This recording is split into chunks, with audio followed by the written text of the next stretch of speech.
quando è che avete deciso di iniziare a fare quello che state facendo e perché? Io lo faccio per lavoro, non sono neanche troppo social, io faccio l'operatore di sportello e il docente di lingua sarda. È nato per caso, io ho una formazione completamente diversa che non c'entra un cavolo, però mi sono ritrovato poi per una passione personale legata alla lingua. Io ho sempre parlato in sardo, sono arrivato alle elementari che mia madre si vergognava perché io parlavo solo in sardo. Sì? Poi l'italiano l'abbiamo imparato un pochino così, però riusciamo a parlarlo.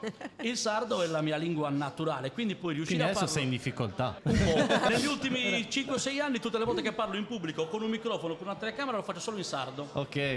È a Cagliari. È a Cagliari non è Cagliari. in Sardegna, quindi E a giustamente. Chiagliari. Come fai a rapportarti con un nenno come me alla fine che ti storpia? Poverino, non è colpa sua, Non è colpa andata mia. così. Mi hanno disegnato così. Io posso garantirti che anche se parlo in sardo riuscirei a farmi capire, perché Sì. uno abbassa il registro linguistico, lo solleva a seconda dell'interlocutore e si fa capire. Dopo ho fatto intervista a Claudia Cravuzza, che è catalana algheresa, e si sa comprendere perfettamente. Devo consumire io, issa con su. Bighere sa volontà da si chiede Certo. comprendere. Devo dare un esempio, con Sagana fai tutto.